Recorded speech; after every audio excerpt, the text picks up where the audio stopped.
Particular section से पूछे जाते हैं, आज हम लोग कवर करने वाले हैं। इससे पहले अगर आपने प्रीवियस क्लासेस नहीं लगाई हैं तो मैं आपसे रिक्वेस्ट करूंगा, आपको जनरल साइंस की प्लेलिस्ट मिल जाएगी, उसको शुरू से लेके एंड तक आप सारा देखें ताकि आप लोगों को समझ में आ जाए कि अभी तक हमने कितनी क्लास कवर की हैं और क्या क्या चीज़ें हम लोग कवर कर चुके हैं। जैसे हम लोग ऑलरेडी ऑप्टिक्स को, साउंड को एंड मेजरमेंट्स को, डिवाइसेस को हम कवर कर चुके हैं, प्रॉपर्टीज ऑफ मैटर को। तो अगर किसी ने पहली क्लास ज्वाइन की है तो मैं आप लोगों से रिक्वेस्ट करना चाहूँगा कि इस क्लास के बाद आप रिकॉर्डेड क्लासेस ज़रूर देखें और टाइमली हमारे साथ जुड़ें। फिलहाल हम लोग 4 बजे लाइव हो रहे हैं, 4 PM। तो सभी लोग जुड़ जाएं और जो लोग जुड़े हैं ये ज़्यादा से ज़्यादा शेयर करें। और आपको कोई भी डाउट है, आप हमारे साथ जो जुड़े हैं आप बिल्कुल लाइव चैट पर क्वेश्चन कर सकते हैं, उसका हम लोग जवाब देंगे। यस, मेरा नाम है सनत कुमार वाजपेयी, मैंने बीटेक किया है इलेक्ट्रॉनिक्स एंड कम्युनिकेशन में CDM state government college Sirsa से, और मेरा स्टेट रैंक रहा था 2276 कॉमन इंजीनियरिंग एंट्रेंस टेस्ट में, और मुझे 12 सालों का टीचिंग एक्सपीरियंस है। और बताते मुझे खुशी है, मेरे सजेशन के कारण मुझे 2 बार प्राइम मिनिस्टर ऑफ इंडिया से माई प्रोग्राम में अटेंड करने का मौका मिला है नई दिल्ली में। यस, तो शुरुआत करते हैं आज की क्लास का। और आज की क्लास में हमने कोशिश किए हैं जितने भी प्रीवियस ईयर एग्जाम में RRB NTPC ने थर्मोडायनेमिक्स के क्वेश्चन डाले हैं वो हमने आपके सामने रखे हैं। हम क्वेश्चन इसका आंसर लेंगे, उसके बाद इसका एक्सप्लेनेशन है वो भी एक्सप्लेन करते चलेंगे आप लोगों को। और जो भी हमारे साथ जुड़े हैं, अगर आप लोगों को किसी को भी कोई डाउट है तो आप बिल्कुल पूछ सकते हैं। गुड इवनिंग पूजा, स्वागत है आपका। तो स्टार्ट कर रहे हैं, पहला क्वेश्चन ले रहे हैं। Steam at 100 degrees Celsius causes more burn than the water at same temperature। जब कभी बात करते हैं भाप की, तो भाप अगर 100 डिग्री सेल्सियस में जो आपको जलन महसूस करेगी, वो समान तापमान में पानी द्वारा उत्पन्न की गई जलन से अधिक गंभीर होती है या वो ज़्यादा गर्म लगती है। ऐसा क्यों? ध्यान रखना, इस प्रकार का कभी भी कोई आपको क्वेश्चन आ जाए तो कंसेप्ट जो रहेगा वो रहेगा लेटेंट हीट का। लेटेंट हीट जिसको हिंदी में बोल देते हैं गुप्त ऊष्मा। क्लियर? ध्यान रखना है, इंग्लिश में लेटेंट हीट है और हिंदी में गुप्त ऊष्मा।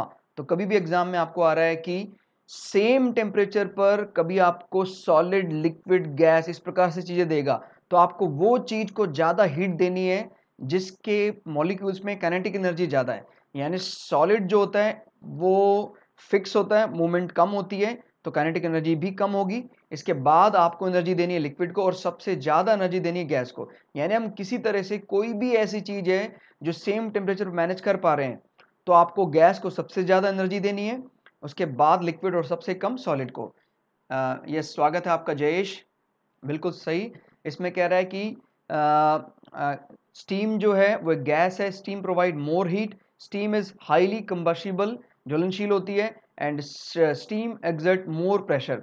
तो आपने ट्राई किया है ऑप्शन सी के बारे में, जो हमारे साथ जुड़े हैं लाइव में। तो ध्यान रखना, यहाँ पर वाष्प अधिक ज्वलनशील होती है ऐसा नहीं माना जाएगा। आपको लेटेंट हीट का जब कभी ग्राफ स्टडी करते हैं तो सेम टेम्परेचर पर ज्यादा हीट प्रोसेस करता है, तो ऑप्शन नंबर बी ठीक होगा। यहाँ ध्यान रखना, आप लोगों को कभी भी ऐसी कोई बात आ जाए कि 0 डिग्री सेल्सियस पानी ले लें आप, आपको पता है 0 पर ठंडा पानी मिलेगा, और 0 डिग्री सेल्सियस पर आप बर्फ ले लें, क्लियर, आइस ले लें।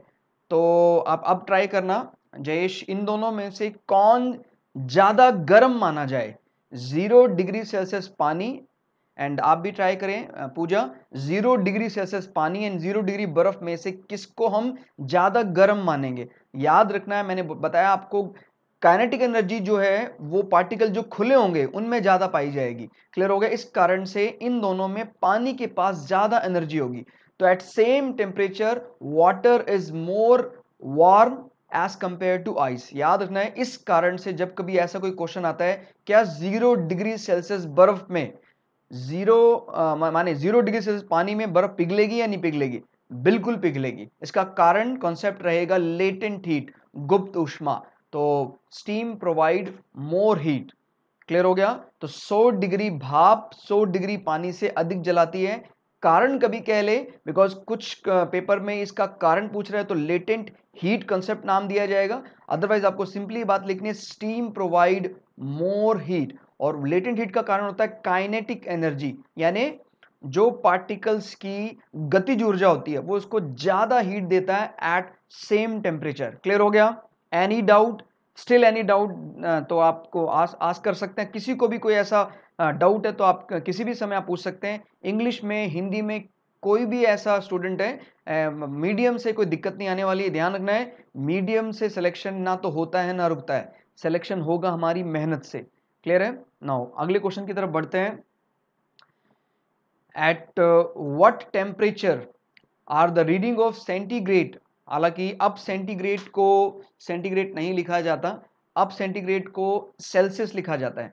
याद है ना, कभी अगर आपके एग्जाम में आपको आरआरबी सेल्सियस की बजाय सेंटीग्रेड कह रहा है तो घबराने की जरूरत नहीं, बोथ आर सेम। लेकिन आज जो हम इस्तेमाल करते हैं वो सेंटीग्रेड ही है, जिसको हम सेल्सियस बोल देते हैं। Centigrade and Fahrenheit thermometer the same. Yes, बिल्कुल बिल्कुल। तो ध्यान रखना है वो क्या पूछ रहा है, at what temperature reading of centigrade and Fahrenheit thermometer are same, किस तापमान पर सेल्सियस और फ़ारेनहाइट स्केल बराबर होते हैं। Any guesses, any idea? ध्यान रखना है ये क्वेश्चन आपको नॉट ओनली आरआरबी, ये एसएससी भी आपको पूछ चुका है, सीएचएसएल भी आपको पूछ चुका है, और इसमें जो दिल्ली पुलिस एसएससी कंडक्ट करता है हालांकि वो भी आपको पूछ चुका है। तो ध्यान रखना है कभी भी आ जाए सेल्सियस और फ़ारेनहाइट किस तापमान पर बराबर होते हैं, -40 degree Celsius is equal to -40 degree Celsius Fahrenheit के बराबर होगा। ध्यान रखना है -40 degree Celsius is equal to -40 degree Fahrenheit.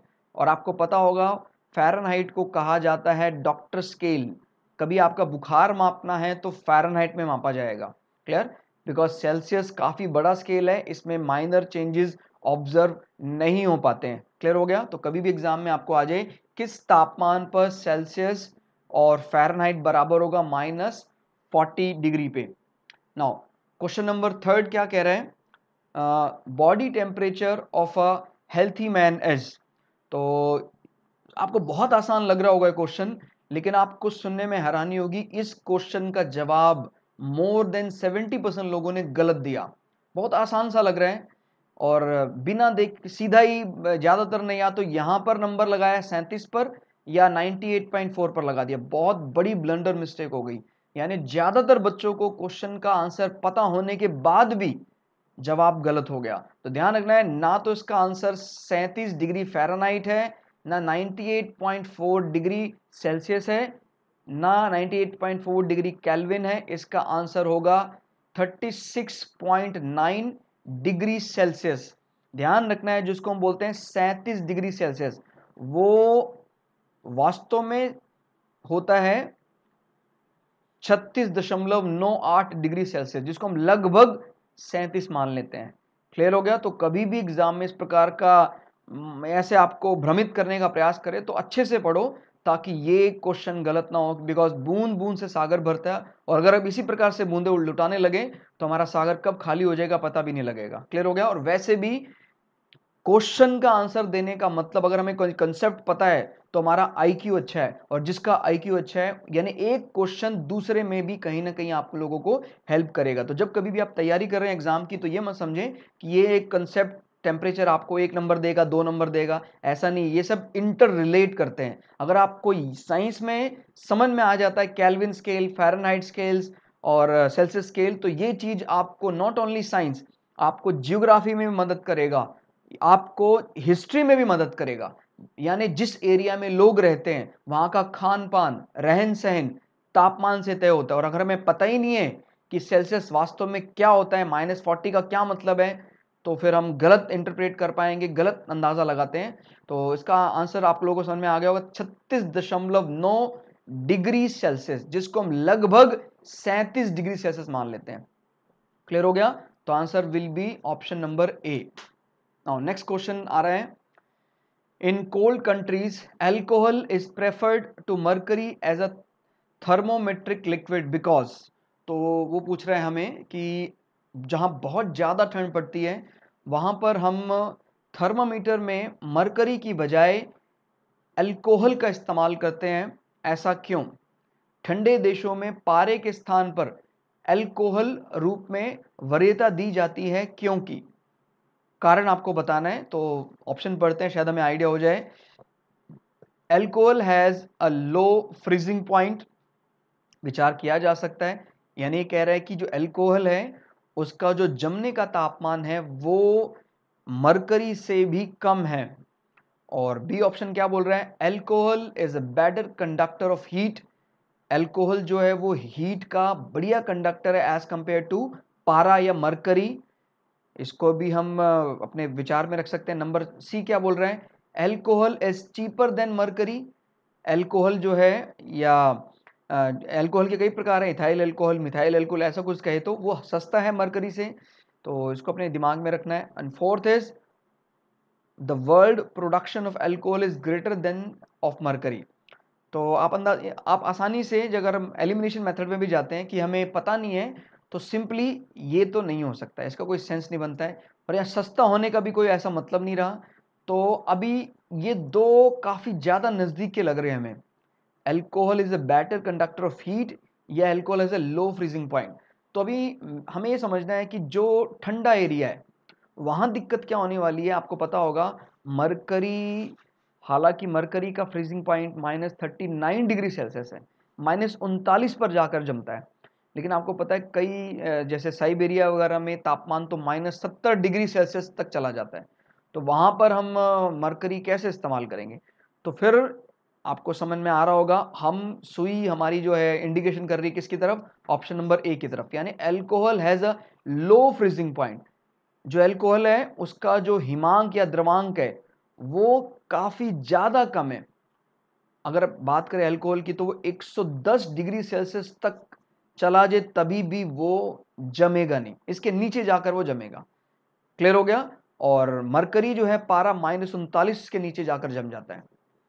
ठीक है, तो ध्यान रखना, कभी भी आपको ये बात कहता है कि अल्कोहल क्यों कई थर्मोमेट्रिक डिवाइसेस में इस्तेमाल किया जाता है, because it's freezing point is very very low. ठीक है, -110 के भी नीचे चला जाता है। क्लियर हो गया। तो इसी को इसका फ्रीजिंग पॉइंट कह सकते हैं। बिकॉज आपको पता है कि अगर बोलते हैं वाटर का फ्रीजिंग पॉइंट जो है या आइस का फ्रीजिंग पॉइंट 0 डिग्री सेल्सियस, इसका मतलब ये होता है जीरो के नीचे तापमान करेंगे तब पानी बर्फ में बदलेगा। इसी प्रकार से अगर अल्कोहल का फ्रीजिंग पॉइंट -110 है तो इसके नीचे तापमान करेंगे, इससे ज्यादा ठंड होगी तब जमेगा, 110 तक नहीं जमेगा, -110। क्लियर हो गया। तो काफ़ी ज़्यादा ठंड है। इनफैक्ट अर्थ में तो कहीं भी ऐसा तापमान नेचुरल मिलता नहीं है आसानी से। आपने सुना होगा साउथ पोल सबसे ठंडा है, जहाँ बेहद जब ठंड पड़ती है तब तापमान -100 डिग्री सेल्सियस तक चला जाता है। और आप ये देख रहे हैं कि अल्कोहल -110 डिग्री तक भी डटा हुआ है। तो आप बड़े आसानी से अगर आप अंटार्कटिका की किसी रिसर्च लैब में भी थर्मोमीटर रखते हैं, तापमान मापना चाहते हैं, तो बिल्कुल आप माप सकते हैं। क्लियर हो गया। वैसे आपकी जानकारी के लिए बता दूं कि अंटार्कटिका में भी शहर है और बाकायदा वहाँ लोग बसते हैं। वैसे नॉर्मली हम जब कभी पढ़ते हैं तो बोलते हैं कि वो नो मैंस लैंड है, बट याद रखना है अंटार्कटिका का जो पार्ट चिली से लगा हुआ है, वहाँ पर चिली एक कंट्री है, उसने एक सिटी बसा रखी है और वहाँ पर internet facility and post office, hospital, सब कुछ है वहाँ पर। क्लियर, स्कूल, तो ये सारी सुविधाएं वहां पर एक छोटे से एरिया में। और भारत की भी रिसर्च लैब अंटार्कटिका में जिसका नाम है मैत्री एंड दक्षिण गंगोत्री। कभी क्वेश्चन आपको आ जाए, ये क्वेश्चन आपको पूछा गया, दक्षिण गंगोत्री इज सिचुएटेड इन, तो ज्यादातर बच्चों ने टिक किया उत्तराखंड। आंसर ये नहीं रहेगा, दक्षिण गंगोत्री है अंटार्कटिका में भारत की रिसर्च लैब। ठीक हो गया। नाउ क्वेश्चन नंबर 5 पर चलते हैं। Which one of the following is used as a antifreeze for the automobile engine? हालांकि आप लोगों को ये क्वेश्चन काफी हद तक मैच करता हुआ लग रहा होगा 4th नंबर से, बट ये डिफरेंट है, ये अलग क्वेश्चन है। 4th नंबर में हमने थर्मोमीटर की बात की थी, वहां पर हमने मरकरी की बजाय अल्कोहल क्यों इस्तेमाल किया। और यहाँ वो बोल रहे हैं कि हमारी जो कार का इंजन है, कार के इंजन को जो उसके अंदर हमने पानी भरा हुआ है उसको जमने से रोकने के लिए हम उसमें क्या मिला दें, क्या एथेनॉल है। क्लियर, आपको पता है रेडिएटर काफी गर्म हो जाता है तो हम पानी भी भर देते हैं उसमें, तो जल्दी जमे ना, तो उसमें क्या मिलाएं, क्या एथेनॉल होगा, क्या इथाइलिन ग्लाइकोल होगा, क्या मेथेनॉल होगा, एंड क्या प्रोपाइल अल्कोहल होगा। ध्यान रखना है इसमें। अगर हम बात करते हैं एथेनॉल की, एथेनॉल तो आपने शायद सुना होगा, आजकल जब से ये लॉकडाउन लगा है ये बहुत पॉपुलर हो गया एथेनॉल। एथेनॉल नॉट ओनली हम लोग ड्रिंकिंग वाइन में इस्तेमाल करते हैं, शराब बनाने में वाइन इंडस्ट्री में यही होता है रॉ मटेरियल, इथाइल एल्कोहल। इसी को इथाइल अल्कोहल या इसी को एथेनॉल कहा जाता है। और ये सैनिटाइजर बनाने में भी इस्तेमाल होता है। आपने सुना होगा सैनिटाइजर में कहते हैं कि करीब करीब 70% के आसपास क्या होना चाहिए, एथेनॉल होना चाहिए, यानी इथाइल अल्कोहल। ठीक है, लेकिन कई सुनने में आता है कि किसी ने ये जो सैनिटाइजर को ड्रिंकिंग वाइन समझकर थोड़ा पी लिया तो जान चली गई। वो तो जानी ही है। ध्यान रखना है, इतनी ज़्यादा मात्रा में अल्कोहल, इतनी ज़्यादा क्या, अगर मात्रा उसमें 30-40% भी है तभी भी वो काफ़ी कंसंट्रेटेड माना जाता है, काफ़ी गाढ़ा माना जाता है, तो उसको नहीं पिया जा सकता सीधा, विदाउट डाइल्यूट करे, विदाउट पानी का इस्तेमाल करे। तो ध्यान रखना, कभी भी बात करता है जो सैनिटाइजर है उसमें क्या इस्तेमाल होता है, उसमें इस्तेमाल होता है इथाइल अल्कोहल और इथेनॉल। और ये जो मीथेनॉल है जिसको आप बोल देते हैं कच्ची शराब, क्लियर, मीथेनॉल जो होता है CH3OH, ये एक प्रकार का जहर होता है। कई कई बार आप लोगों ने न्यूज़ में सुना होगा कि वहां पर इतने लोगों की मौत हो गई, जैसे वो लोग जब किसी अनप्रोफेशनल तरीके से अल्कोहल बनाते हैं। वैसे आपको पता है हर खाने पीने की चीज़ से शराब बनाई जा सकती है, बट उसको एक निश्चित तापमान पे गर्म करने के बाद उसको निश्चित समय तक रखना चाहिए ताकि उसमें से इथेनॉल बने, मीथेनॉल कम बने। बट वो कुछ ऐसी गड़बड़ कर देते हैं कि इथेनॉल कम हो जाता है और मीथेनॉल ज़्यादा होता है। मीथेनॉल इज अ पॉइजन, ये जहर है, इसको पिया नहीं जा सकता, इसी को बोलते हैं कच्ची शराब। और अगर ये व्यक्ति के शरीर में जाता है तो उसका लीवर तुरंत डैमेज हो जाएगा, उसकी मौत हो जाएगी। हालांकि इसको जलाकर पहचाना जा सकता है, जिसको बोलते हैं जो क्रोमीटर में जो टेस्ट होता है, फ्लेम टेस्ट जिसको कहा जाता है। जब कभी भी नाम आ जाए क्रोम, मतलब समझ लेना आप, क्रोम यानी कलर। तो जब कभी भी क्रोम मीटर की बात करेगा तो क्रोम मीटर फ्लेम की अलग अलग जो बर्निंग लाइट्स के कलर्स हैं उनसे जान जाता है कि उसमें कौन सा केमिकल हो सकता है। तो जैसे मीथेनॉल को अगर हम जलाएंगे तो मीथेनॉल हमें जो फ्लेम देगा वो देगा येलो। अगर कोई भी सैनिटाइजर में आपने कुछ इसमें चम्मच में रखकर उसको लाइटर से जलाया, चम्मच में रखकर, पूरे सैनिटाइजर में आग नहीं लगानी, नहीं तो भड़क जाएगा, तो इसका मतलब अगर वो येलो है तो उसमें जहर है, मीथेनॉल। और अगर अच्छा सैनिटाइजर है उसको चम्मच में रख के आप जलाएंगे तो वो ब्लू कलर की फ्लेम देगा। तो आप लोगों को याद रखना है, इसमें कोई रट्टा मारने वाली चीज नहीं है, बहुत इंटरेस्टिंग है। इनफैक्ट हम एक एक क्वेश्चन में 10-10, 12-12 क्वेश्चन एक साथ डिस्कस कर रहे हैं, clear.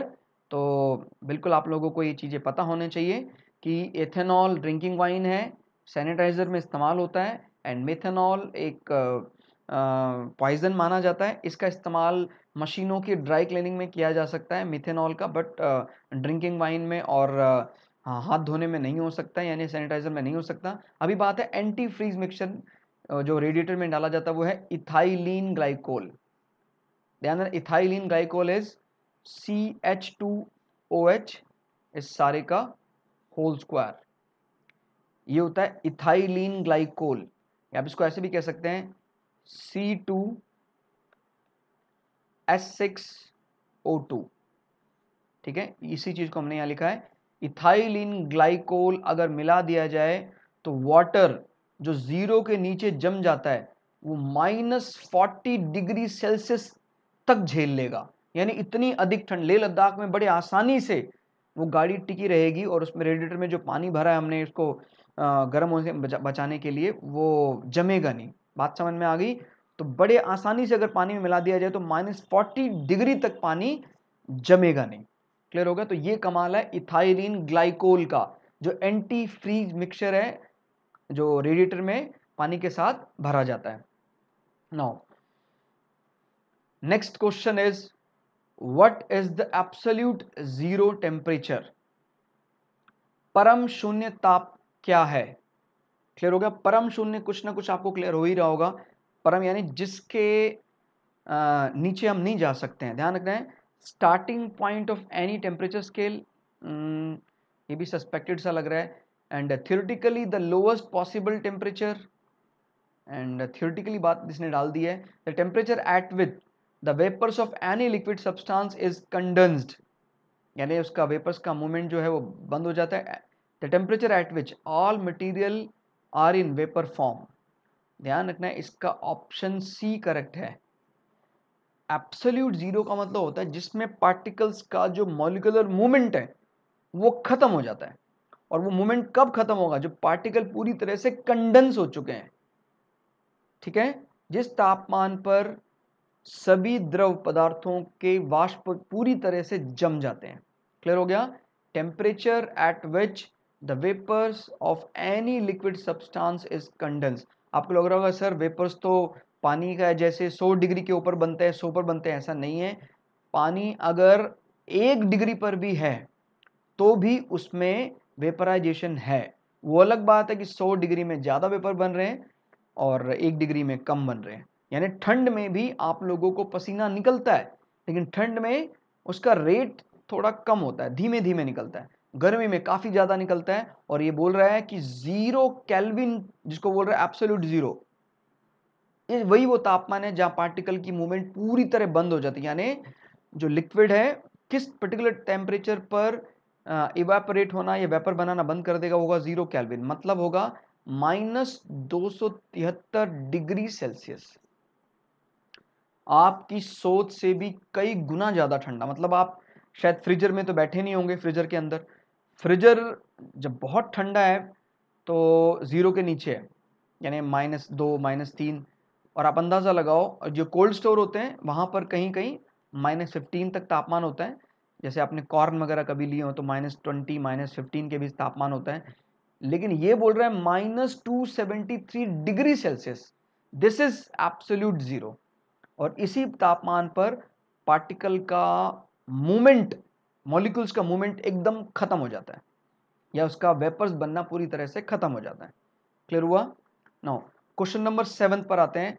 The expansion during heating, गर्म करने से विस्तारण। क्लियर? जब किसी चीज को गर्म किया जाता है तो बड़ा सिंपल सा क्वेश्चन लग रहा है, लेकिन जवाब अगर दे दिया तो सिंपल है, नहीं तो सिंपल नहीं माना जाएगा। एक्सपेंशन ड्यूरिंग हीटिंग, तो क्या होता है इसमें? अकर ओनली इन सॉलिड। क्या जब हम सॉलिड को गर्म करेंगे तभी एक्सपेंशन होगा, लिक्विड को गर्म करेंगे तो एक्सपेंशन नहीं होगा क्या? तो ये तो कुछ गलत दिशा में सुई दिखा रहा है, तो मतलब ये गलत हो सकता है। Now second is increase the density of material. अगर आप किसी भी चीज़ को गर्म करते हैं तो आपको पता है गर्म होकर चीज़ें फैलती हैं ज़्यादा। अगर फैल रही हैं तो डेंसिटी बढ़ेगी या घटेगी? ध्यान रखना है। डेंसिटी मैंने आपको इससे पहले भी प्रॉपर्टीज ऑफ मैटर में समझाने का प्रयास करा, अभी दोबारा बता रहा हूँ।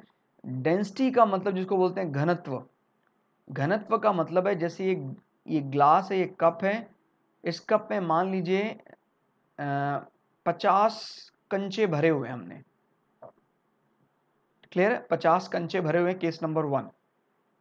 अब ग्लास में स्पेस तो उतना ही है इस केस में। अब दूसरे में वही सेम ग्लास है, लेकिन केस नंबर 2 है। इसमें 50 नहीं 100 कंचे भरे हैं और ऊपर तक भरा है पूरा ग्लास। तो आपको बताना किस केस में पर परसेंट जो डेंसिटी है वो ज्यादा मानी जाएगी, केस नंबर 1 या केस नंबर 2? ध्यान रखना, केस नंबर 2। यानी यहां पर कम एरिया में ज्यादा पार्टिकल्स हैं, और यहां पर अगर हम देखें तो इतना बड़ा ग्लास है, अगर हम इसको हिलाना चाहें तो आसानी से कंचे मूव कर सकते हैं, बट यहां कंचे मूव नहीं कर सकते हैं। तो जिस जगह पर हर व्यक्ति को स्थान कम मिल रहा है तो उसका घनत्व ज्यादा है, और जिस पर्टिकुलर दूसरे स्पेस में देखें तो यहां पर हर कंचे को स्पेस ज्यादा मिल रहा है, तो यहां पर घनत्व कम है, वॉल्यूम ज्यादा है, यानी आयतन ज्यादा है। तो जब किसी चीज को हम गर्म करते तो फैलता है, और फैलता है यानी पार्टिकल्स दूर दूर जा रहे हैं, तो दूर दूर जाएंगे तो डेंसिटी घटेगी। Decrease the density of material, पदार्थ का घनत्व घटता है। क्लियर हो गया? आपको पता होगा मरने के बाद कोई शरीर पानी में क्यों तैरने लग जाता है? क्योंकि उसका जो डेंसिटी है, उसका जो घनत्व है, घनत्व कम हो जाता है, आयतन ज्यादा हो जाता है, यानी शरीर फूल जाता है, बैक्टीरिया उसको फुला देते हैं, इस कारण से वो पानी में तैरने लग जाता है। ठीक हो गया? तो ध्यान रखना, घनत्व का मतलब है उस स्पेस में जितने पहले पार्टिकल थे अभी और ज्यादा कर रहे हैं तो घनत्व बढ़ेगा, और जितने पार्टिकल थे उससे और कम कर देंगे तो घनत्व घटेगा और आयतन बढ़ेगा। यानी डेंसिटी एंड वॉल्यूम के बीच में जो रिलेशनशिप है वो एक दूसरे के वाइस वर्स। ठीक है, उल्टा काम करेगा। अगर वॉल्यूम बढ़ रहा है तो डेंसिटी बढ़ेगी, माने वॉल्यूम बढ़ रहा है तो डेंसिटी घटेगी, और डेंसिटी बढ़ रही है तो वॉल्यूम घटेगा। क्लियर हो गया? नेक्स्ट क्वेश्चन आ रहा है, क्वेश्चन नंबर 8। 8वां क्वेश्चन क्या बोलता है?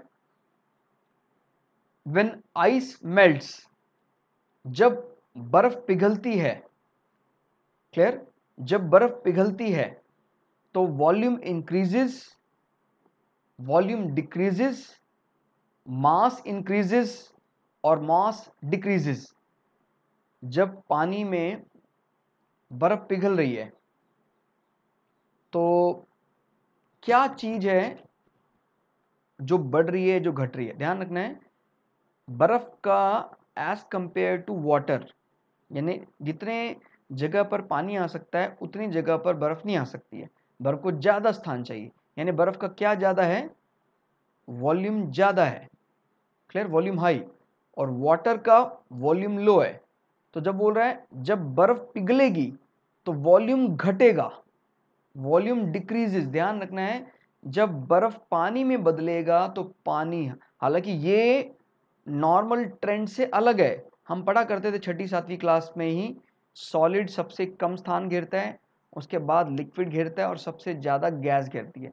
But it is not as it is valid for water. पानी के लिए ये वैलिड नहीं होगा। आप अगर किसी ग्लास में गले तक मोम भर दो और मोम को 2-3 घंटे तक जमा दो, तो मोम जमने के बाद ग्लास ऊपर से थोड़ा स्पेस छोड़ देगा, यानी हम कह रहे हैं इतना मोम यहां तक था और जमने के बाद यहां तक हो गया।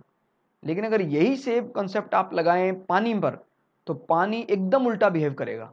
आपने पानी भरा गले तक, क्लियर हो गया, और जब ये पानी बर्फ में बदल जाएगा तो पानी ऊपर तक आ जाएगा, माने बर्फ जमने के बाद। मेरी बात समझ में आ गई? तो याद रखना है, बर्फ उल्टा बिहेव करता है। कोई भी सब्सटेंस है, नॉर्मली उस पर ये लगता है सॉलिड कम, लिक्विड ज्यादा और गैस सबसे ज्यादा वॉल्यूम एक्वायर करता है, but it is not valid for water. ठीक है, नेक्स्ट क्वेश्चन आ रहा है हमारा, what is the use of thermostat? Thermostat, ध्यान देना, ये शब्द थर्मोस्टैट मेनली ये रेफ्रिजरेटर या एसी से रिलेटेड शब्द है। और जैसे कभी आपने देखा हो जहाँ जो उसका बर्फ जमाने वाला होता है रेफ्रिजरेटर फ्रिज का, तो उसमें एक नॉब स्विच होता है, टक टक टक, जिसको हमने जैसे पहले नंबर पर कर दिया तो कम ठंडा है, दूसरे पर कर दिया, 7 नंबर पर कर दिया तो एकदम बर्फ जम जाती है। तो वो थर्मोस्टैट वास्तव में क्या कर रहा है? तापमान को मेंटेन करता है। अगर वो खराब हो जाए थर्मोस्टैट, तो जो मेंटेनेंस है टेम्परेचर की वो नहीं हो पाएगा। अपने आप जो आपने सेट किया था कि उसको कि वो 0 पर सेट किया, 0 पर ही रहे, वो 0 पर नहीं सेट हो पाएगा, वो अपने आप तापमान बढ़ जाएगा और बर्फ सारी पिघल जाएगी। तो कभी भी आपको आ जाए थर्मोस्टैट, क्या तापमान को मेजर करने के काम आता है या मापने के काम आता है? नहीं। क्या वो तापमान को बढ़ाने के काम आता है? नहीं। क्या वो कन्वर्ट हीट इनटू इलेक्ट्रिसिटी? बिल्कुल नहीं। एंड ये इसका सही ऑप्शन हो जाएगा, टू मेंटेन द टेम्परेचर। जो टेम्परेचर आप चाहते हैं वो टेम्परेचर मेंटेन करने के लिए आपको कौन सा सर्किट चाहिए? थर्मोस्टैट। क्लियर हो गया? Thermostat which maintain the temperature. Now question number 10 क्या कह रहे हैं? 10वां क्वेश्चन आया हमारे सामने। यस, बिल्कुल सही है। स्वागत है आपका आकाश नैनवाल एंड जयेश, आपने ट्राई किया, बिल्कुल सही। नाउ क्वेश्चन नंबर 10 क्या बोल रहा है? Safest temperature for keeping food fresh in A refrigerator. इसके लिए भी आप ट्राई कर सकते हैं, और बड़े यूजफुल क्वेश्चन है। बहुत नज़दीक का फर्क होता है, हमें आता है या नहीं आता है। कई बार लगता है हमें यार आता होगा, कभी भी कहते हैं ओवरऑल बात कर दे रेफ्रिजरेटर में, एक थोड़ी देर के लिए फ्रीजर को अगर हम छोड़ दें तो फ्रिज में अंदर का तापमान प्राय कितना होना चाहिए? ध्यान रखना है, ऑप्शन नंबर ए। क्लियर? जो हमारे वर्ड के नॉर्म्स हैं, स्टैंडर्ड्स हैं, वो यही कहते हैं कि कभी रेफ्रिजरेटर की बात आती है तो 4 डिग्री सेल्सियस से अगर तापमान ज़्यादा हो जाए, जैसे 5-6 डिग्री हो जाए, तो तभी भी कई विशेष प्रकार के बैक्टीरिया और एंजाइम पनपने लग जाते हैं। लेकिन अगर तापमान 4 आपने मेंटेन कर लिया तो वो एंजाइम और बैक्टीरिया नहीं पनपेगा। तो ध्यान रखना है, कभी भी बात करता है कि सबसे सेफ टेम्परेचर क्या माना जाएगा, 4 डिग्री सेल्सियस। एक बात आपको और याद रखनी है, 4 पर एक विशेष बात और भी है, कभी भी कहता है पानी की डेंसिटी सबसे ज़्यादा हाई कब होती है, पानी सबसे ज़्यादा भारी कब होता है, हिंदी में इसको बोलते हैं घनत्व। पानी का घनत्व सबसे ज़्यादा होगा 4 डिग्री सेल्सियस। तो कभी भी आपको क्वेश्चन आ जाए, आकाश एंड जयेश, कभी आपको क्वेश्चन आ जाए कि जो झील जम गई है, जैसे डल लेक कश्मीर में है, जब वो पूरी जम जाती है उस समय भी डल लेक के नीचे की मछलियां नहीं मरती हैं, बिकॉज नीचे कितने टेम्परेचर पर लेक अपने आप को मैनेज कर लेती है। कोई भी झील, कोई भी नदी जो जम गई ऊपर से परत, नीचे से जम नहीं पा रही है, वो कितने पर अपने आप को मैनेज करती है। एनी आइडिया आप लोगों को पता हो तो आप लाइव चैट में कमेंट करके बता सकते हैं। आंसर होगा इसका 4 डिग्री सेल्सियस। याद रखना है, कभी भी आपको ऐसा कोई बात आ जाए डल लेक पूरी जम गई है, अंदर तापमान कितना मैनेज किया है, 4 डिग्री सेल्सियस, बिकॉज 4 पर पानी सबसे ज्यादा भारी होता है। तो आपको पता है भारी पानी जाते जाते जाते पूरी झील में भर जाएगा, और फाइनली जो ऊपरी लेयर है वो फिर बर्फ, आपको पता हल्की होती है। तो जब वो 4 से 3 2 1 और उसके बाद 0 के नीचे जाएगा तो क्या बन जाएगा, बर्फ। और बर्फ हल्की होती है तो बर्फ की एक मोटी लेयर बन जाएगी ऊपर, लेकिन बर्फ नीचे नहीं जा सकती बिकॉज बर्फ की डेंसिटी कम है और 4 डिग्री पर पानी की डेंसिटी सबसे ज्यादा हाई है। इसीलिए कभी भी कहें जमी हुई झील अंदर से कितने तापमान पर मैनेज कर लेती है अपने आप को, 4 डिग्री पर, और मछलियां नहीं मरती हैं, तो वहां पर जीव जीते रहते हैं। क्लियर हो गया। तो सबसे सेफ तापमान माना जाएगा 4 डिग्री सेल्सियस। तो आंसर ये रहेगा 4 degree Celsius. Now next question आ रहा है आपको, क्वेश्चन नंबर 11th, 11वां क्वेश्चन आ रहा है, ठंड के दिनों में लोहे के गुटके और लकड़ी के गुटके को प्रातः काल में छुएं तो लोहे का गुटका ठंडा लगता है, क्योंकि in winter season when you touch log of would and rod of iron. ठीक है, इसमें लॉग की बजाय ये हाँ लॉग भी कह सकते हैं, कोई ब्लॉक है, टुकड़ा है, और you will feel rod of iron is colder. Clear है, ध्यान रखना है। आप इसको कभी उसकी बात कर रहा है, लकड़ी का गट्ठा है या लकड़ी का कोई रॉड है, अगर आप उसको छूते हैं तो वो आपको इतना ज्यादा ठंडा नहीं लगता है जितना ठंडा आपको आयरन का रॉड लगता है। क्लियर हो गया, तो यहाँ रॉड ही है। क्लियर, ध्यान रखना है। तो वो ऐसा क्यों लगता है, बिकॉज जो बात करते हैं, जब आप किसी चीज को छूते हैं तो ठंड का अनुभव होता है टेम्परेचर डिफरेंस से। जिस चीज में कंडक्शन ऑफ हीट जल्दी जल्दी हो रहा है वो आपको ज्यादा ठंडा नजर आएगा। तो इसमें क्या है, the heat of rod in iron is less than the heat of wood, ऐसा नहीं है। In comparison to wood iron is good conductor of heat, हाँ बिल्कुल ये बात सही है। And in comparison to wood iron is bad conductor, iron bad conductor नहीं हो सकता, ये गलत हो जाएगा। And rod of iron is heavier, यहाँ पर हैवी कंसेप्ट भी नहीं लग सकता है। तो यहाँ आपको दिख रहा होगा आंसर कौन दे रहा है, ऑप्शन नंबर बी। लकड़ी की गुट की तुलना में लोहा ऊष्मा का अच्छा चालक है। यानी आपने एक साइड को लकड़ी को छुआ, एक साइड लोहे को छुआ, तो लोहे में जल्दी जल्दी आपकी हीट जाएगी, हीट ट्रांसफर जल्दी होगी, तो आपको ठंडक का एहसास जल्दी होगा। और लकड़ी को छुएंगे तो हीट ट्रांसफर जल्दी नहीं होगा, वो बैड कंडक्टर ऑफ हीट माना जाता है लकड़ी। दैट इज वाई आपको ये फील हो रहा है कि जो ये बहुत ठंडा है लोहा, और लकड़ी ज़्यादा ठंडी नहीं है। तो इसमें यही प्रिंसिपल लगेगा बिल्कुल, तो ध्यान रखना है इसको। क्वेश्चन नंबर 12 आ रहा है, 12वां question, in the night wind blows fast dew is not formed because, तेज हवा वाली रात्रि में ओस नहीं बनती, क्योंकि जब तेजी से हवा बह रही है तो उस रात में ओस प्राय आपको नहीं बनी मिलेगी। आपने देखा होगा ओस में हम प्राय सुबह की प्रातःकाल की सैर करते हैं, और ये आपको पता है एक प्रकार का डिस्टिल्ड वाटर का फॉर्म ही माना जाता है जो ड्यू है। और अगर ये डिस्टिल्ड वाटर को कई प्रकार से उपयोग किया जाता है, जैसे अगर पैरों में लगता है तो आंखों की ज्योति तेज होती है, तो कई प्रकार की बातें ध्यान रखना। ये एक प्रकार का कौन सा जल माना जाता है, आसुत जल माना जाता है।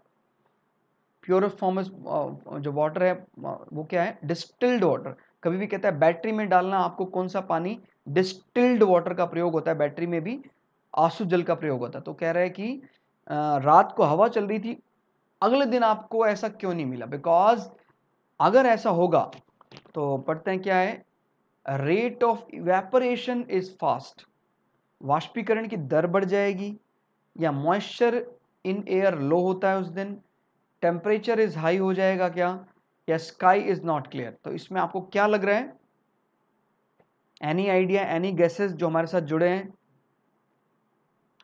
तो याद रखना है इसका ऑप्शन नंबर ए है, करेक्ट हो जाएगा। रेट ऑफ इवेपोरेशन या वाष्पीकरण की दर तेज होती है, यानी जब हवा चल रही होगी तो जो वाटर वेपर्स हैं वो उड़ने लग जाएंगे और वो उनको कोई कंडेंस होने की जगह नहीं मिलेगी, यानी अगर कंडेंस होना भी चाहेंगे तो वो उड़ जाएंगे। तो जब अगर किसी रात में तेज हवाएं चल रही हैं तो फिर अगले दिन आपको ओस नहीं मिलेगी। क्लियर हो गया? तो rate of evaporation is fast, वाष्पीकरण की दर तेज होती है। क्वेश्चन नंबर 13 क्या बोल रहे हैं, which one of the following statements is not true. ध्यान देना है जरा इसमें, वो पूछ रहा है इनमें से कौन सा स्टेटमेंट सही नहीं है। ठीक है, ऑप्शन नंबर ए पढ़ते हैं, एयर कंडीशनर, जिसको आप शॉर्ट में बोल देते हैं AC. Clear? Air conditioner and air cooler both maintain temperature, दोनों ही कमरे का तापमान नियंत्रित करते हैं। काफी हद तक सही है, कूलर चलाएंगे तभी भी कमरा ठंडा होना शुरू हो जाएगा और एसी चलाएंगे तभी भी, तो ये तो सही लग रहा है। एंड ऑप्शन नंबर बी क्या बोल रहा है, air conditioner and air cooler both maintain humidity. तो ह्यूमिडिटी पर थोड़ा हमें डाउट है, तो उसको एक बार पढ़ने के बाद अपनी नज़रों में रख लेते हैं। ऑप्शन नंबर सी पढ़ते हैं, air condition maintain humidity but air cooler does not maintain humidity. Clear? तो ये सही है, एसी जो है वो ह्यूमिडिटी यानी उमस वाले दिनों में भी आपने देखा होगा, जो जुलाई अगस्त के डेज है उसमें भी एसी काम करता रहता है, एसी में कोई दिक्कत नहीं आती है। लेकिन जब उमस आती है स्पेशली अगस्त का महीना, उस समय हमारा कूलर इतना एफिशिएंटली काम नहीं कर पाता है, तो ये ह्यूमिडिटी कंट्रोल नहीं कर पाता है। ठीक है, और तो ये भी सही है। And D option, both control motion of air, ये भी सही है। मोशन ऑफ एयर को तो दोनों ही कंट्रोल कर रहे हैं। क्लियर? हवा का आना जाना तो दोनों में लगा रहेगा, हीट यहाँ से बाहर निकल रही है, उसके बाद हवा आ रही है, तो ध्यान रखना है both control motion of air. Clear? आपको पता है जब हीट जाती है उसकी तरफ, एसी की तरफ, तो वो अपने कंप्रेसर के जरिए उसको कहाँ भेज देता है, ऊपर, और हीट को डेसिपेट कर देता है, उसके बाद वापस से सीएफसी नीचे आता है, तो ये चलता रहता है प्रोसेस। यानी मोशन तो दोनों साइड पर है, एसी में भी और कूलर में भी। तो ऑप्शन नंबर बी सस्पेक्टेड है और यही आंसर है हमारा, air conditioner and air cooler both maintain humidity. हमें गलत छांटना था, तो ये गलत हो जाएगा, ह्यूमिडिटी दोनों कंट्रोल नहीं कर पा रहे हैं। कूलर जनरली आपको पता है बढ़िया काम करता है जब जेठ की गर्मी होती है, यानी सूखी गर्मी, मई जून में बिंदास काम करेगा, जबरदस्त काम करेगा। लेकिन जैसे ही जुलाई अगस्त में बरसात हो जाए एक बार, फिर अगले दिन फिर धूप, फिर बरसात, उन दिनों पर कूलर आपको बढ़िया कूलिंग नहीं दे पाता। समझ में आ गया? तो ऑप्शन नंबर बी करेक्ट हो जाएगा यहाँ। यस। नाउ क्वेश्चन नंबर 14 क्या बोल रहा है, cooling by a desert cooler is based on. जो एक साधारण कूलर होता है डेजर्ट कूलर, वो किस प्रकार से कमरे को ठंडा करता है? तो सिंपल उसका तरीका है, वो पानी को ज़्यादा से ज़्यादा उड़ाता है, और जितना ज़्यादा पानी उड़ेगा, तो आपको पता है पानी उड़ेगा तो क्या लेके उड़ता है, हीट लेके उड़ता है, तो उसमें बोलना है इवेपोरेटिंग कूलिंग। ठीक हो गया? वाष्पन शीतलन। आपको बात याद रखनी है, कभी भी आप पानी को फैला रहे हैं दूर दूर और पानी उड़ रहा है, तो पानी में जो हीट है वो उड़ जाएगी, और जिस जिस एरिया के कांटेक्ट में वो आएगा वहाँ की जो गर्मी है वो भी खत्म हो जाएगी। तो यहाँ पर मेनली कंसेप्ट क्या है, इवेपोरेटिंग। जैसे हमारी बॉडी की बात करें, जैसे मुझे पसीना आ रहा है, और पसीने में अगर हम पंखे के नीचे बैठ जाऊं तो पंखा उस पसीने को उड़ाना शुरू कर देता है। उड़ाएंगे तो क्या होगा, पसीना क्या लेकर जाएगा, हीट लेकर जाएगा, और हीट लेकर जाएगा तो कूलिंग पैदा हो जाएगी। तो कूलर में भी ऐसे ही है, अगर कूलर में ज़्यादा एरिया में इसको डिस्ट्रीब्यूट किया जाए और पानी भी उड़ेगा तो उसका पानी भी बहुत एकदम चिल्ड हो जाएगा, ठंडा हो जाएगा। और उसी प्रकार से जो मेरी बॉडी पर पंखा की हवा लगेगी तो जो मेरा पसीना है उसको भी वो उड़ाएगा। तो मेनली इसमें इवेपोरेटिंग टेक्निक, इसमें कोई थर्मोडायनेमिक्स का फर्स्ट लॉ नहीं लग रहा है, लाइक इन एयर कंडीशन या रेफ्रिजरेटर वाला लॉ यहाँ काम नहीं कर रहा है। क्वेश्चन नंबर 15 क्या बोलता है, in which of the following condition wet clothes will dry earliest. कब गीले कपड़े जो हैं वो जल्दी सूख जाएंगे। तो आपको याद है ना, कपड़ों को सुखाने के लिए हमें मौसम में नमी कम चाहिए और तापमान ज़्यादा, बस ये दो बात याद रखनी है, नमी कम तापमान ज़्यादा। ठीक है, तो अब यहाँ देख रहे हैं तापमान 60 है, यहाँ भी 60 है, तो दो ठीक से लग रहे हैं। बट यहाँ नमी जो है ये जो रियल ह्यूमिडिटी मापी जाती है RH में, ध्यान रखना है इसको। कभी भी कहे आपको नमी मापने का यंत्र, उसको बोलते हैं हाईग्रोमीटर। हाईग्रोमीटर क्लियर है। हाईग्रोमीटर जो कह रहा है 20% है यहाँ नमी, और कह रहा है 100% है यहाँ, तो यहाँ कपड़ा जल्दी नहीं सूख पाएगा और यहाँ सबसे जल्दी सूख पाएगा। तो high temperature and low humidity, तो answer will be option number D. ठीक है, यस। क्वेश्चन नंबर 16 क्या कहता है, जब पानी में नमक मिलाया जाता है तो निम्न में से कौन सा परिवर्तन होता है। जब आप पानी में नमक मिला दें तो ऑप्शन पढ़ते हैं, क्वांतनांक बढ़ता है, क्वांतनांक माने क्या, बॉइलिंग पॉइंट बढ़ता है और फ्रीजिंग पॉइंट घटता है, क्या ऐसा होता है, इस पर भी विचार कर सकते हैं। एंड क्या बॉइलिंग पॉइंट डिक्रीज होता है या फ्रीजिंग पॉइंट बढ़ता है।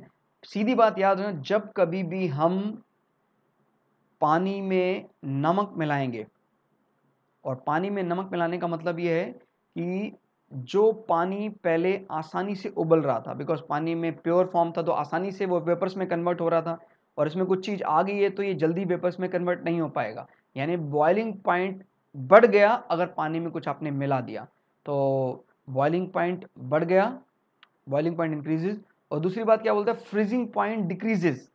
फ्रीजिंग पॉइंट यानी हिमांक, जब पानी साफ था तो पानी जीरो के नीचे जाके जम गया था, लेकिन अगर पानी में कुछ है उसको जमाने के लिए हमें और ज़्यादा ठंडक करनी पड़ेगी, तब जाकर कहीं पानी जम पाएगा। तो कभी भी कहता है फ्रीजिंग पॉइंट पर नमक क्या काम करता है, फ्रीजिंग पॉइंट को घटा देता है, यानी जो पानी जीरो पर जम रहा था वो कहीं -4 या -5 डिग्री पर जाकर जम पाएगा। बात समझ में आ गया आप लोगों को। यानी हम ये कह सकते हैं, जो ठंडे एरिया में जो बर्फ़ साफ़ करते हैं, तो जैसे फरवरी और मार्च का महीना है, बसंत लगने वाला है, तो क्या करते हैं, बर्फ़ को साफ़ करने के बाद वहाँ नमक गिरा देते हैं, ताकि अगर ठंड भी हो जाए थोड़ी सी, यानी -2 डिग्री हो जाए, तभी भी वो फिर से बर्फ़ में बदल नहीं पाए। क्यों? क्योंकि जब हमने सॉल्ट इस्तेमाल किया, हमने नमक इस्तेमाल किया, तो नमक जो फ्रीजिंग पॉइंट है वाटर का उसको कम कर देता है, यानी ये तभी जम पाएगा अब जब ठंड बहुत ज़्यादा होगी, नहीं तो आसानी से ये जो पानी है वो बर्फ़ में कन्वर्ट नहीं हो पाएगा। तो ध्यान रखना आपको, क्वांतनांक या बॉइलिंग पॉइंट बढ़ाता है और फ्रीजिंग पॉइंट घटाता है सॉल्ट। नाउ 17th क्वेश्चन क्या बोल रहा है, to keep drinks at same temperature for quite some time the walls of thermo bottle are coated with. जो हमारी जो ठंडे को ठंडा, गर्म को गर्म रख सकती हैं, उन बोतल में जो हम कोट करते हैं वो किसका कोटिंग करते हैं, याद रखना है आपको। ये थर्मो यानी मेनली हीट को वो करना चाहता है, बंद रखना चाहता है, तो उसमें हम जो पेंट करते हैं, कोटिंग करते हैं, सिल्वर लेयर का कोट करते हैं। फिर ध्यान रखना है, हम नॉर्मली जब कभी बात करते हैं, बाहर से जो हीट रेडिएशन अंदर नहीं आना चाहिए, उसके लिए हमें एक ऐसा चाहिए पार्ट जो हीट को, यानी चमक भी ज़्यादा और वाइट कलर भी हो, तो उसके लिए सबसे बढ़िया चीज़ है सिल्वर, रजत परत। अगर उस पर हम ये कवर कर दें तो चमकता भी खूब है, इसका कलर भी वाइट है, तो इसी कारण से जब उस पर हीट रेडिएशन गिरती है और टकरा कर वापस चली जाती है, तो काफ़ी देर तक वो चीज़ गर्म है तो गर्म रहेगी, ठंडी है तो ठंडी रहेगी। क्लियर होगा। तो कैसी कवरिंग होनी चाहिए, रजत परत या सिल्वर लेयर कोटिंग होनी चाहिए। क्वेश्चन नंबर 18 क्या बोल रहे हैं? It is more comfortable to wear white cloth in summer because, गर्मियों में सफेद कपड़े पहनना ज्यादा आरामदेह होता है क्योंकि। तो ऐसा क्यों होता है आप अंदाजा लगाइए इसमें। वे अपने शरीर पड़ने वाली सारी ऊष्मा को परावर्तित कर देते हैं, वाइट, एंड बिल्कुल विचारणीय है ये भी। वे शरीर से स्थानांतरित होने वाली सारी ऊष्मा को विकृत कर देते हैं, ट्रांसफर्ड ऐसा नहीं है। वे पसीना सोख लेते हैं, नहीं है। वे आंखों को शीत नहीं। तो ऑप्शन नंबर जो हमने पहला पढ़ा वही ठीक है। दे रिफ्लेक्ट, बिकॉज आपको पता है बेस्ट एब्जॉर्वर रहेगा ब्लैक कलर और बेस्ट रिफ्लेक्टर रहेगा वाइट कलर। तो अगर आप लाइट कलर के कपड़े या सफ़ेद कलर के कपड़े पहनते हैं गर्मियों में, तो हीट को टकराकर वापस कर देगा, तो हमारे लिए बहुत कंफर्टेबल रहेगा। ठीक है, नेक्स्ट है क्वेश्चन नंबर 19वां क्वेश्चन यहां क्या बोलता है?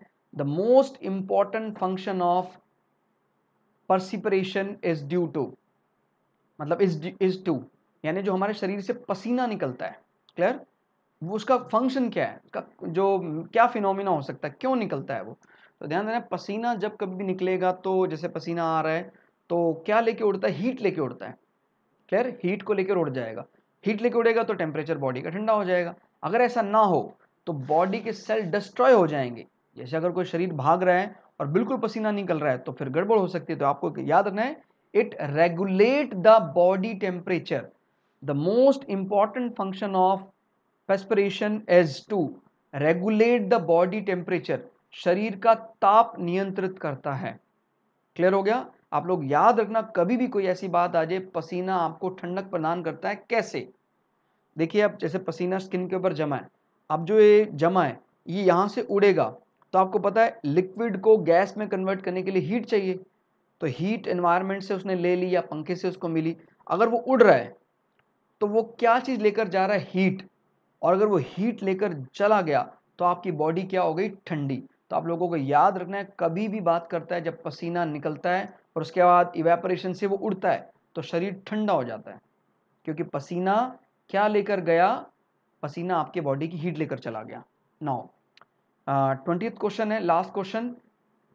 इन an earthen pitcher the water remains cold due to the process of, मिट्टी के घड़े में किस क्रिया के कारण पानी ठंडा रहता है? आप लोगों को याद रखना, ये भी काफी इंपॉर्टेंट क्वेश्चन है। और नॉट ओनली आरआरबी, ये भी कई अलग अलग पेपर में आपको मिलेगा इस प्रकार का क्वेश्चन कि मटका किस सिद्धांत पर पानी को ठंडा करता है। तो मटके में क्या होते हैं? छोटे छोटे पोर्स होते हैं, छिद्र होते हैं। और जब आप मटके में पानी भरते हैं तो मटका इन छिद्रों से पानी को इवेपोरेट करता है, उड़ाता है। जब इवेपोरेट करेगा तो इस पानी की हीट भी उड़ जाएगी, और अगर पानी की हीट उड़ गई तो पानी ठंडा हो जाएगा। क्लियर हो गया? और याद रखना आपको, नए मटके के क्योंकि पोर्स ज़्यादा खुले होते हैं इसलिए नए मटके में ज़्यादा ठंडा पानी होता है। और कोई पुराना मटका है, यानी हमने उसको 5-6 सीजन इस्तेमाल कर लिया है, तो फिर उस मटके की कूलिंग कम होना शुरू हो जाएगी। तो कभी भी एग्जाम में आपको आ जाए कि नए मटके में ज़्यादा ठंडा पानी क्यों मिलता है, बिकॉज उसके अंदर इवेपोरेशन या बाष्पीकरण ज़्यादा होता है। क्लियर हो गया? तो दोस्तों याद रखना, कभी भी आपको इस प्रकार की कोई बात करे, मटके का पानी ठंडा करना, पसीना आने पर ठंडक का अनुभव होना, ये सब इवेपोरेशन आपको कारण लिखना है, वाष्पीकरण कारण लिखना है। तो दोस्तों आज की इस क्लास में इतना ही। हम लोग अगली क्लास में कोई अलग टॉपिक लेकर आएंगे। और जिस प्रकार से आप लोगों ने सजेशन दिया था कि सर बजाय कि किसी एक प्रीवियस पेपर को कवर करने के हम अलग अलग पेपरों से अलग अलग टॉपिक को निकालें ताकि हमारा एक टॉपिक पर ध्यान फोकस रह सके, तो हमने इस बात को बिल्कुल सामने रखा है, उस बात को हमने मान लिया है। और कोई हमारी फर्स्ट क्लास लगा रहा है तो मैं आप लोगों से रिक्वेस्ट करना चाहूँगा, इस चैनल पर आपको हमारी सारी रिकॉर्डेड क्लासेस मिल जाएंगी और शुरू से लेके एंड तक वो पूरी प्लेलिस्ट आप देखें ताकि आपके साइंस का एक एक डाउट क्लियर हो जाए। तो दोस्तों आज की इस क्लास में इतना ही, मिलते हैं अगली क्लास में। तब तक के लिए जय हिंद, जय भारत, थैंक यू।